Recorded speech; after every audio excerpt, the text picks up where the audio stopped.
it's me, and I'm here at the Crumbs Doilies shop in Soho. And the other day I was reminiscing about my very first peanut butter cup, which at the time I thought was the most perfect treat ever made. And it couldn't possibly be improved. But then I thought, what about if you put biscuit spread inside? Which is obviously a brilliant idea. So I'm going to show you guys how to make a really simple, really delicious treat. It's going to take no time at all, and it's going to have all your friends around begging for these things. It's the Biscoff cup. Let's get started. So to start with, I'm going to make the chocolate shells for my cups, and I'm going to use couverture chocolate, which is around 56% cocoa solids. And I have 200 grams that I've measured out, but I've taken out 50 grams, and that's going to help me roughly temper it at the end. But for now, the 150 grams is going to go onto a bain-marie. Make sure the bottom of the bowl doesn't touch the simmering water, otherwise you'll overheat your chocolate. And just give that a stir every now and then, make sure it's completely smooth, and then take it off the heat straight away.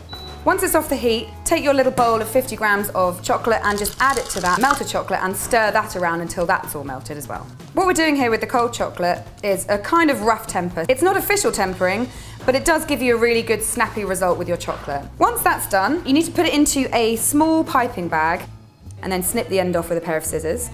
Doing 4 at a time, so there's no danger that your chocolate will solidify too quickly. Squirt a small amount into the bottom of your paper cases, and then using a clean paintbrush, just brush it all up the sides of the paper cases to about ½ a centimetre under the top. Then continue to do this 4 at a time until you've finished the whole tray. Once that's done, it should set fairly quickly, but if you need to put it in the fridge, just whack it in there for a minute or two, and then we'll get on with making our filling. My cases are now set, and they've gone nice and solid, but they're still pretty delicate, so I'm not going to handle them too much. And now I'm going to turn my attention to the filling, which is really simple, has only 3 ingredients. I have 150 grams of smooth biscuit spread here. You can use crunchy if you want, but it doesn't really make any difference since we're blitzing it in the food processor. And then I have 100 grams of sifted icing sugar, and 20 grams of soft unsalted butter. And just whack the lid on and just process that until it's all smooth.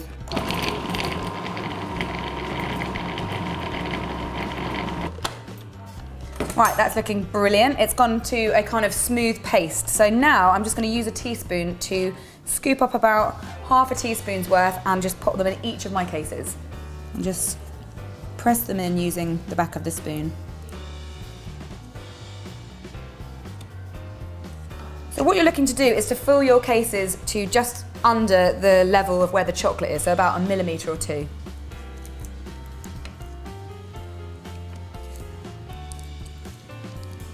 All my shells are filled with that yummy filling, and now it's time to finish them off. So I have some more chocolate here. I have 80 grams, which I melted in a similar way to how I did it earlier. I melted 60 grams and then added 20 grams and stirred it to melt to roughly temper it.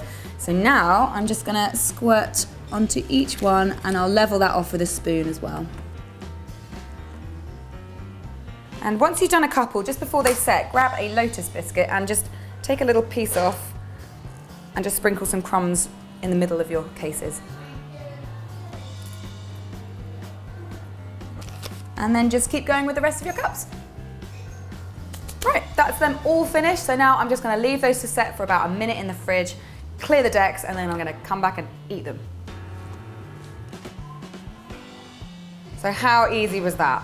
Really quick, really simple, hardly any ingredients, hardly any faff, and now I've got a delicious treat in my hand. So all that remains is to gently unpeel the paper case away.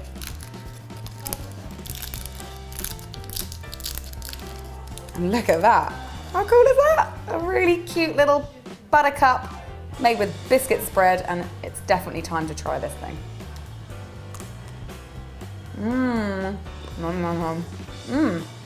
Because we roughly tempered that chocolate, it's got a really nice crack on it.